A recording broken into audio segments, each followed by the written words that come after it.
A very good morning, dear students. This is Paramjeet, and we are discussing chapter number 6, that is the staffing. And today we will discuss HRM, that is the human resource management, and staffing as a part of HRM and staffing process. So let's start. First topic is the HRM, that is the human resource management. What is the human resource management? All means of production जैसे कि like man है, material है, machinery है, money है, so may be divided into two parts. First of all active and second is passive. Active means इसमें है person, man, human being, जबकि machinery, material, money etcetera जो है ये सब बिलोंग करते हैं टू पैसिव मीन्स. मतलब जो रिसोर्सेज है ये हमारे ऑल एन एंटरप्राइज में have large quantity of passive means. उनके पास जितने भी ये पैसिव मीन्स हैं और लार्ज क्वांटिटी में हैं, इन सबको मैनेज करने के लिए, प्रॉपरली यूटिलाइज करने के लिए सबसे जो ज़्यादा नीड है वो किसकी है? एक्टिव मीन्स की, यानी कि ह्यूमन बीइंग की. So these can be utilized properly only with the help of human being. Okay, तो now the question is what is are needed is that such human resources be made available as a perfectly efficient. तो इसका यही आपके पास answer है. It is the job of human resource management to make efficient human resource available. ये जो है human resource management का वर्क है, हमें ऑर्गेनाइजेशन को ह्यूमन रिसोर्स को अवेलेबल करवाना.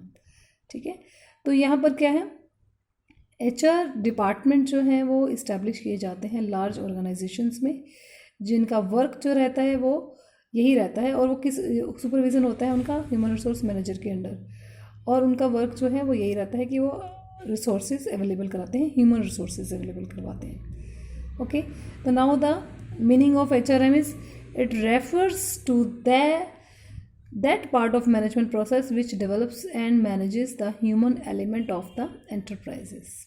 Okay, so evolution of HRM कैसे हुआ? First of all labour welfare stage है यहाँ पर. तो अर्लियर सबसे पहले क्या होता था, यहाँ स्मॉल स्केल पे जब बिजनेसेस थे, सो उस टाइमिंग पे ट्रेड यूनिट्स एस्टैब्लिश की गई थी. तो by its effect need a person was felt. तो धीरे धीरे पर्सनस की ज़रूरत महसूस हुई, तो who could act as a mediator, जो मीडिएटर का वर्क करें एम्प्लॉयर और एम्प्लॉयज़ के बीच में. तो यहाँ लेबर वेलफेयर ऑफिसर्स जो है अपॉइंट किया जाता था, जो कि जो एम्प्लॉयर्स को एम्प्लॉयज़ जो है प्रोवाइड करवाता था. ओके, तब मिनिमम वेलफेयर फैसिलिटीज़ दी जाती थी एम्प्लॉयज़ को, बहुत ज़्यादा फैसिलिटीज़ नहीं दी जाती थी. सेकेंड, उसके बाद जो स्टेज आई that is the personal management stage. इसमें थोड़ा सा पहले से इम्प्रूव हुआ, तो many people start getting employment under one roof. तो उसका रिजल्ट क्या रहा? अ पर्सन वॉज फेल्ट कि whose job was to make employees available for a company. With this approach जो पर्सनल ऑफिसर हैं यहाँ पर वो अपॉइंट किए जाने लगे एज ए पर्सनल मैनेजर के तौर पे. ठीक है, इनका रोल जो था वो है रिक्रूट कराना, सिलेक्ट कराना और प्लेस कराना उस एम्प्लॉय को. ठीक है, किसी भी जॉब मतलब किसी ऑर्गेनाइजेशन में. इसके बाद यही स्टेज आपकी और आगे डेवलप हुई और HRM स्टेज बनी. और इसमें इसके अंडर अब क्या नई चीज़ें आई हैं? रिक्रूट, सेलेक्ट और प्लेसमेंट तो पहले ही उस स्टेज में था, बट इसके बाद साइमल्टेनियसली इन सब कामों को करते करते और क्या इसमें हमें ऐड करना था इस स्टेज में, वो था कि टेक्नोलॉजी आपको पता ही है कि बहुत फास्ट चल रही है. So in this situation the need was felt for the training and development of employees. तो यहाँ क्या था कि बार बार जो है एम्प्लॉयज़ को चेंज नहीं किया जा सकता, तो जो पर्सन जो वर्क फोर्स ऑर्गेनाइजेशन में वर्क कर रही है उन्हीं को आगे डेवलप करना, उनको ट्रेन करना न्यू टेक्नोलॉजीज़ के साथ. तो human resource was now considered to be important part of organisation and it was felt that it could be developed. So with this ideology personal manager जो है रिप्लेस कर दिए गए HRM यानी कि ह्यूमन रिसोर्स मैनेजर के नाम से. और his jobs to effectively manage the people so that they remain as a part of organisation for a long time, ताकि वो पर्सन को लॉन्ग टाइम तक काम कराया जा सके. Okay, next topic is the staffing as a part of human resource management. Now the HRM is a vast concept. Okay, तो HRM is a wider term as compared to the staffing. Staffing just is the part of a HRM.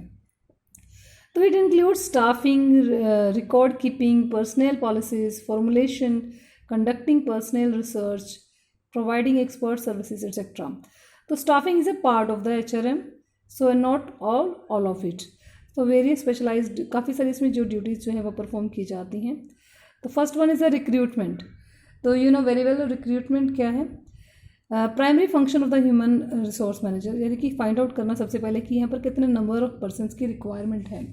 ठीक है, recruitment is a requirement check करना वहाँ की। Next इसमें ये भी आप चेक करते हो कि फिर उसमें रिक्रूटमेंट में हम, क्योंकि यहाँ पर मैं बहुत ज़्यादा डिटेल नहीं बता रही हूँ अभी, यहाँ पर हमने जो स्टाफिंग जस्ट पार्ट है, तो रिक्रूटमेंट में ही आपको selection, placement, training, promotion, transfer सारा इसी में ही एटसेट्रा में बता रही हूँ, मतलब रिक्रूटमेंट एटसेट्रा इसमें सब इंक्लूडेड है। तो ये सारी प्रोसेस जो है जब तक कि उस पर्सन की वहाँ पर प्लेसमेंट हो जाती है, प्रमोशन, ट्रेनिंग, ट्रांसफ़र सब इसी में इंक्लूडेड रहेगा।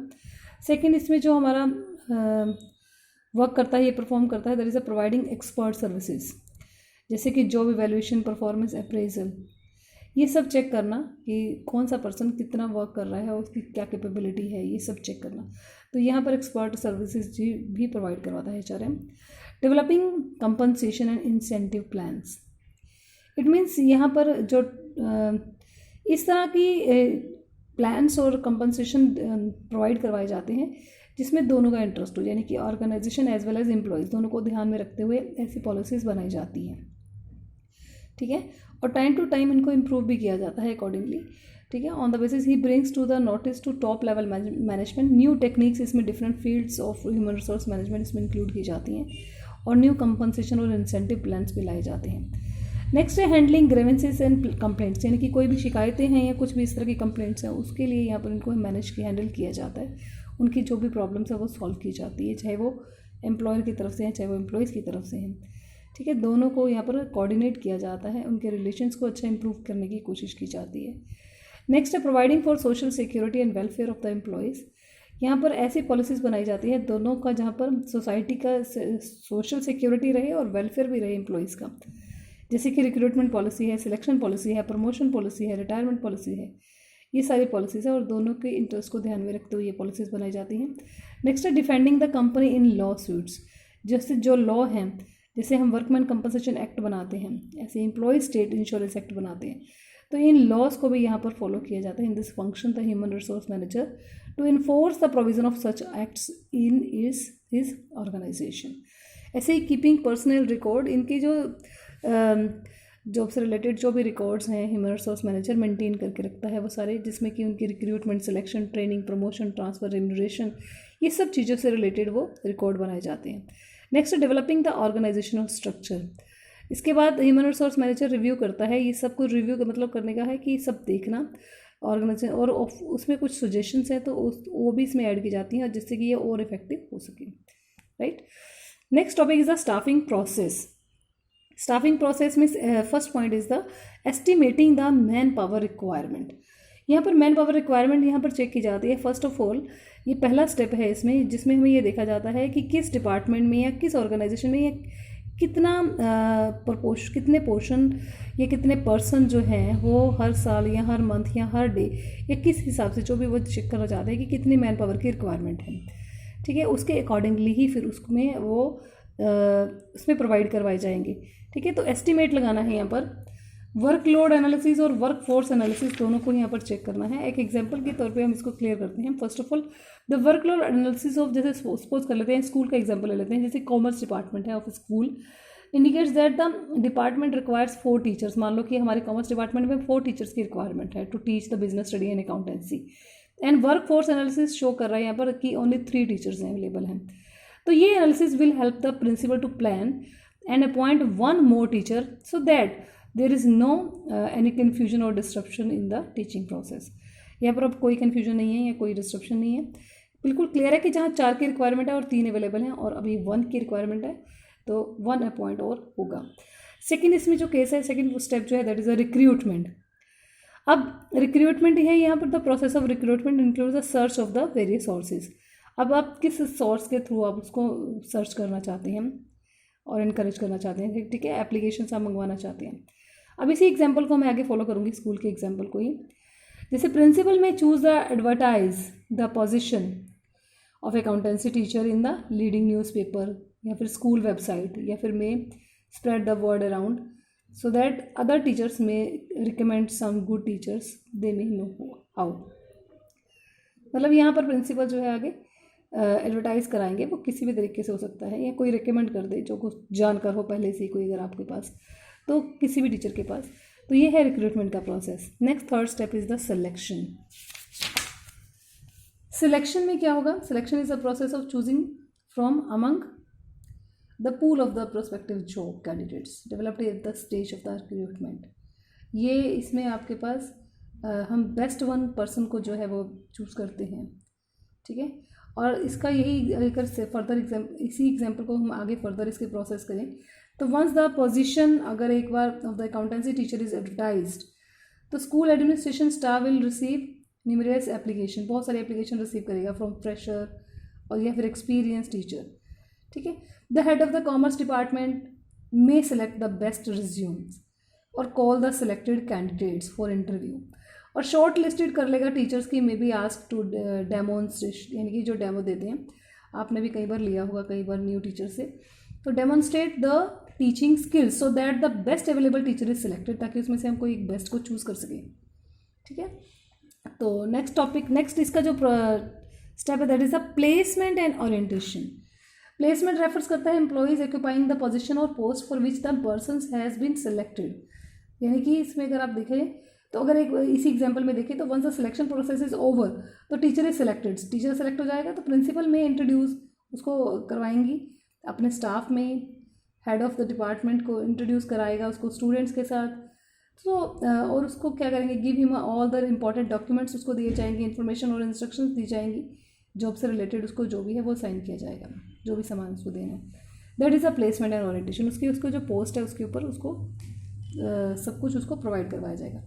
Next fifth point is a training and development. अब देखिए कोई भी पर्सन अगर नई जगह पे आता है तो उसकी कुछ रूल्स और कुछ पॉलिसीज़ हो या कुछ भी इस तरह के तरीके हैं जो कि उसको अभी सीखने हैं, तो training is a concern with upgradation of the knowledge and skills of the employee, ठीक है। अगर वो पर्सन बिल्कुल न्यू है, फ्रेशर है, तो उसको मेथडोलॉजी सीखनी है वहाँ की, ठीक है।